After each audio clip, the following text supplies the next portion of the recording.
We're now joined by recording artist Young Fletcher. How are you tonight? Good, buddy. What's good with it? Oh, man, it's all good. We are so excited about the Carolina Blue video and single. Please tell us all about it. You know, what's the meaning behind it, how you shot the video, the feature, the whole deal? Oh, man. Where do I start? Carolina Blue is a record that I created to give people an idea of my culture and where I'm from and who I am as an individual, just to get to know who I am a little bit better. And when I came up with the hook, I heard the beat first. That's how I normally come up with records. I heard the beat first, and then I started humming the hook. And as more I started to get into it and writing it, it became more personal. And I reached out to my buddy of mine, this guy named Banks, who is signed to j.cole here out of North Carolina. And I just felt like he would be a perfect fit for it. And he got on the second verse. He killed it. We shot a video to it. The video is super interesting because we found the location online that we wanted to shoot it, but we didn't know if the place even exists. It was in Luck, North Carolina. And we drove about 4 hours away, praying with our fingers crossed, hoping that, you know what I'm saying, this location really existed. And when we pulled up, it was like the floodgates of heaven open, and it was just perfect. And it fit everything that I was trying to go with the record and what I was talking about. And yeah, so it was a dope process, man. It was a beautiful process. Well, we love your soulful voice, and I know there's some roots and depth to it. You know, we always like artists that, you know, study the greats, listen to a lot of different styles of music, you know, really hone their craft. You know, we can hear that. I know Donny Hathaway and Luther Vandross are two of your all-time singers. Tell us what Donny and Luther, you know, have done for you and what you appreciate about their sound. I feel like they really molded me into the artist that I am today. I grew up in a household with my grandmother, and I didn't really have the leverage or maybe the privilege of listening to a lot of the current music that was out, like during the 90s or the early 2000s, because I lived with my grandmother, and what we would do every Saturday, she would put on these records, and it was the same 10 records that she repeated for 3 hours, and it was Donny Hathaway, and it was Luther Vandross, and those are, and I kind of pulled from certain elements that I felt like were really unique. Of course, I have my own sound, but they definitely helped mold it because I listened to them so much. And Otis Redding, I can't forget Otis Redding. Sitting on the dock of the bay, like it was so many old records that my grandmother would play, and she would play them on the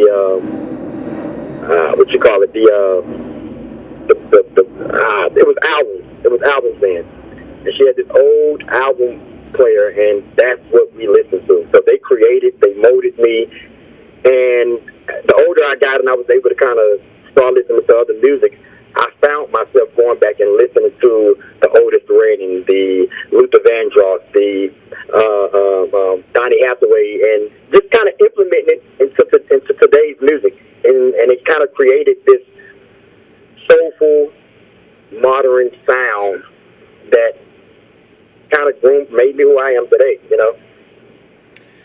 Yeah, well, you know, like I say, it's very important for artists to have some deep roots, and especially going back with Donny and Otis, you know, the classic soul records from the South, and Stax Records, Atlantic, and all of those, you know, is a rich history. Oh, man. Oh, yeah, Ray Charles. Yeah. I mean, so many people got to know him through the Jamie Foxx movie, you know, that didn't really appreciate his music, and they walked out of the theater wanting to hear the greatest hits and all the catalog. And the crazy part about that, I felt like I knew him before the movie because my grandmother played him so much. But that was one of looking at that movie, looking at that biopic. I've seen a lot of similarities with myself and just growing up in the church. That's where I started from. You know what I'm saying? Like I listened to those written in those different records, but every Sunday I was singing in the choir. I had to make it was a decision. You're gonna be an usher, you're gonna dance on the step scene, or you're gonna do something in the church. So I made the decision to sing on the choir. And I remember once I became of age, maybe like 16, 17 years old, I still was singing in the church, but I had kind of started to veer off into the secular world.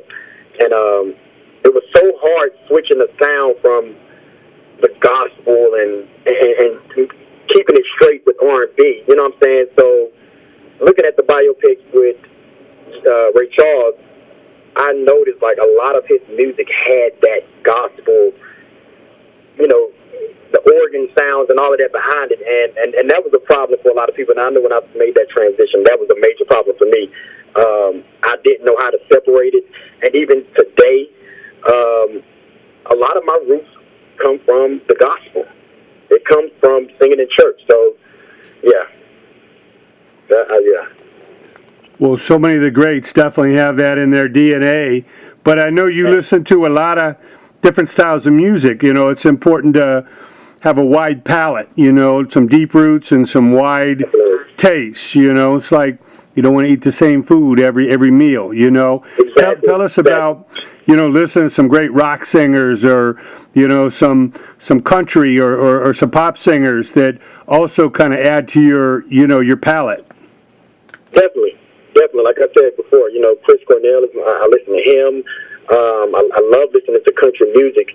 Whether I even know the artist or not, I like listening to it because it tells a great story. I love the storyline of country. I love the rhythmic of Afro beats, you know what I'm saying, with Nigerian and Jamaican beats. So I listen to a wide range of things, and it kind of helps create a sound. I don't feel like I'm an R&B singer or just a soul singer. I feel like I'm an artist that if you put me in this element, it's a challenge, but I know I can do it. So I don't like to really be classified as just like a neo soul or R&B male singer. I like to do it all. I listen to Katy Perry. I listen to different artists on a daily to polish my craft. And I don't think there's anything wrong with, I don't want to say stealing from them, you know, their sound, but I kind of borrow some of the things and I just implement it into what I'm doing, and there you have Young Fletcher sound. Well, that's great, and that's important. Now, when I listen to your music, again, it's hard to categorize it. Just to call you an R&B singer is not doing it justice, you know? Hey, that's what I work for, man. That's what I work for. I don't want to be just an R&B singer. That's beautiful. Well, I know you're proud of, you know, growing up and being part of, you know, the Carolinas there, but I know you were born in Long Beach, California, the LBC, home of Snoop Dogg and Nate Dogg, Warren G, you know? That's so you got those bi-coastal roots. That's amazing. So yeah, I was born there, and I mean, again, I don't know much about the Cali lifestyle because I want to say around the age of 6 or 7, I moved to North Carolina, so that's pretty much all I know. I did have the privilege of going back when I was maybe 14 years old, and I stayed for a year. But by that time, I was so Carolina. Everything that I said, it was country. Like it was no getting around it. So I came back to North Carolina to finish school and things like that. But yeah, Carolina. I'm a Carolina. I'm a Carolina all day. Well, I know Carolina has certainly seen a rebirth and given a lot of people inspiration, you know, with artists like J.Cole and the baby coming and exploding out of there and keeping their roots, you know, not moving to New York or L.A., Atlanta. You know, what has that done for artists out there in that region, you know, as far as giving them hope and seeing that, you know, top artists in the industry can actually be based there? I feel like Carolina has now. You know what I'm saying? I feel like it's been a long time. You have had quite a few artists like Fantasia Barrino, Anthony Hamilton, just to name a few who come out of the Carolinas. And I think we've all worked so hard as far as creating an identity. I feel like Anthony Hamilton sounds like Anthony Hamilton. Fantasia sounds. I mean, these are people with distinctive voices, and you know they compare her to Aretha Franklin, and I feel like we have a sound now that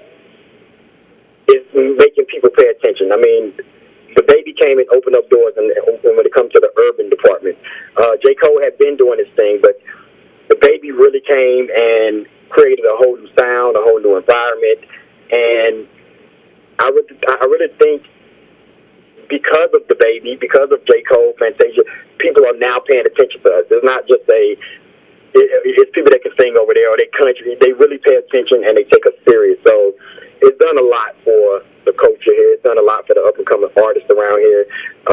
People are working harder. People can believe.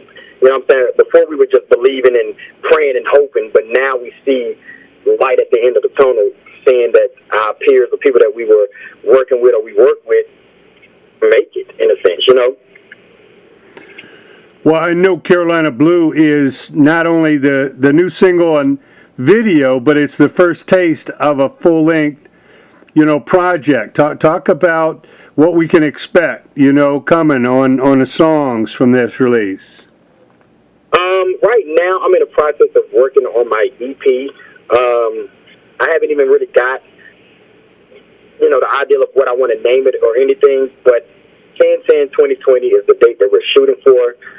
It's a beautiful date, and right now you're gonna have the Carolina Blue on there. We're working with a new song called Testimony featuring Little Baby, and there's gonna be songs like that on there. I mean, it's basically talking about. I want this project to be based around the struggle. And the only reason I want this first project to be based around it is because I can identify with it so much. You know what I'm saying? I've been through so much in my career, besides the doors being slammed in my face, besides being told you sound too gospel or this sound isn't going to work. I went through so many stages of my career and so many downs, so many lows, that I want to show people that, if you put your all into this, if you believe in yourself, you can do it. I said before and I said again, I make music for struggling souls. And I feel like if you haven't been through anything, if you haven't experienced shit, I don't feel like you'll be able to relate to my music. So I'm trying to bridge that gap between, people feeling like popping bottles in the club and having an expensive jewelry on and all that is necessary. I want people to really tune in and just get familiar with the music and realize that it's okay to go through things. It's okay to experience certain things and walk different paths, as long as it's light at the end of the tunnel. Well, we're certainly excited to hear more and more songs. In closing, what advice do you have for young creatives, young vocalists, young people coming up today? I mean, I know there's a tendency for them to just want to find an app and just point and click and be a rock star, or R&B singer, or rapper, But from experience that nothing worthwhile is gotten easy, and if you don't dedicate yourself, you can't have any longevity. So what advice do you give to those coming up today? The advice that I give anybody that's wanting to be a part of the music business or even just be heard, go to the studio. You know what I'm saying? A lot of times people come to me and they ask me, well, where do I start? What do I do?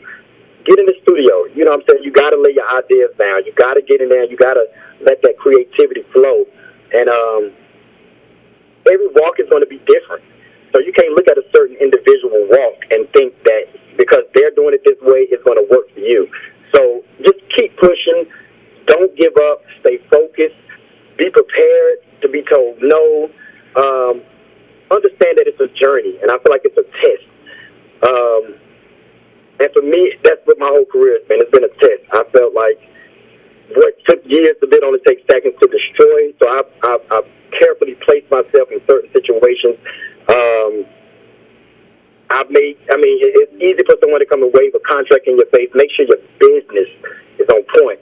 I feel like anytime you're walking into a business like this, you need to have an attorney. Even if you haven't signed the deal, you need to have an attorney or someone in your pocket to look over paperwork, to look over agreements, because we all wait for that moment where we get this big contract, and then we don't realize that there's obligations and there's things that we need to do or to fulfill, and if we don't fulfill it, then 9 times out of 10, we're put on the shelf. We're stagnated. We can't move forward. So any time moving forward in this business, get you somebody to look over your paperwork. It's not as easy as, you know what I'm saying, it was before, where, you know, you could just go and send demos out. It's not like that anymore. So flood the internet.